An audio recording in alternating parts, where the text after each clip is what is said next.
और आज इस मंच पे आज एक कार्यकर्ता की तरह उनके छोटे भाई के रूप में इस जिम्मेदारी को संभालने का मुझे मौका मिला है। इसके लिए भी मैं भारतीय जनता पार्टी के शीर्ष नेतृत्व को मुबारकबाद देता हूं कि उन्हें हमारा यहां से उम्मीदवार उन्होंने बनाया है और इंशाअल्लाह छठी बार वो रिकॉर्ड तोड़ मतों से जो देश की सबसे बड़ी पंचायत है लोकसभा में वो जाएंगे, ऐसा मुझे उम्मीद है इंशाअल्लाह, और उम्मीद ही नहीं यकीन भी। मैंने उन्हें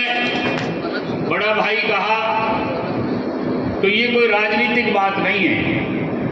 क्योंकि राव साहब का परिवार और हमारा परिवार आज से नहीं 60-70 साल से भी ज्यादा हो गए कि हमेशा एक रहा है। और मुझे ये फख्र हासिल हुआ है कि जब मेरा जन्म हुआ 2 अक्टूबर सन 1961 में, उसके बाद राव वीरेंद्र सिंह जी की गोदी में मरहूम की मैं उनकी गोदी में खेला हूं, क्योंकि मरहूम चौतैयब शाह हुसैन साहब और उनका हमेशा प्यार रहा बड़े भाई छोटे भाई की तरह। चौतैयब हुसैन साहब ने विशाल हरियाणा पार्टी में भी उनके नेतृत्व में काम किया, और राव साहब की तो मुझे अक्सर याद आती है, रोज जब शीशा देखता हूं कि चौतैयब हुसैन साहब जब 80 का इलेक्शन एमपी का लड़े फरीदाबाद से, तो राव साहब उनकी कैंपेन में गए और राव साहब यहाँ जीते, चौधरी साहब वहाँ जीते। तो इतनी भीड़ थी राव साहब को देखने के लिए कि मैं जब खिड़की खोल रहा था, बड़ी मुश्किल से खोली, तो मेरे माथे पे भौं में जो चोट का निशान है उस टाइम उस खिड़की से लगा। और राव साहब ने भी सन 1977 में बहुत यंग एज में उस राजनीतिक धरोहर को, परंपरा को संभाला, क्योंकि मरहूम राव वीरेंद्र सिंह जी बहुत थोड़े समय के लिए मुख्यमंत्री बने थे, लेकिन उनकी सोच थी कि दक्षिण हरियाणा की या काम करने की, और जो वक्त उन्हें नहीं मिला, लेकिन वो कृषि मंत्री बने, और बने तो उन्होंने पूरे हरियाणा में जहाँ देश में काम किया वहां इस इलाके के लिए बहुत काम। राव साहब सन 77 में जीते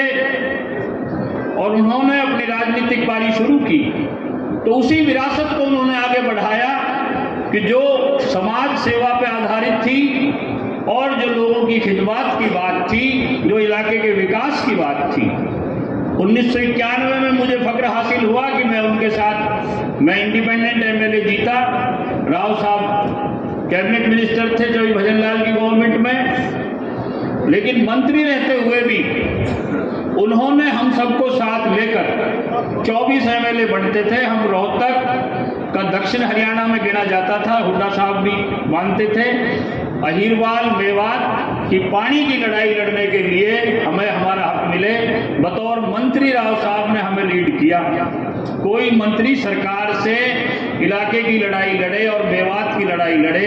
तो ये काम राव इंद्रजीत सिंह जी ने किया था 1991 के, और उस लड़ाई में लगातार लड़े। ये अलग बात है कि जब हुड्डा साहब मुख्यमंत्री बने तो उन्होंने रोहतक को अलग कर लिया और अहीरवाल और मेवात उस पार्टी से हम अछूते रह गए। लेकिन राव साहब ने हमेशा सिद्धांत की राजनीति की, हमेशा समाज सेवा की राजनीति की है, और वही बात हमेशा हमारे परिवार ने की है। इसी वजह से चाहे 2 इलेक्शन हमारे आमने सामने हुए, तो वो मूल्यों के ऊपर आधारित राजनीति पे या राजनीतिक बातों में हुए। कभी भी हमारा रिश्ता बड़े भाई का छोटे भाई का कभी भी ऐसी बात नहीं हुई कि जो बिगड़ा हो, और उसी की वजह से चाहे कोई परिवार की बात रही हो,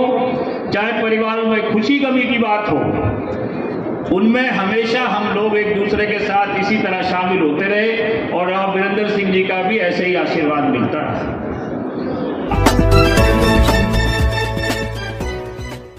दोस्तों, सबसे पहले हमारी खबर देखने के लिए सब्सक्राइब कीजिए मेवात आज तक चैनल को और साथ में दबाइए बेल आइकन।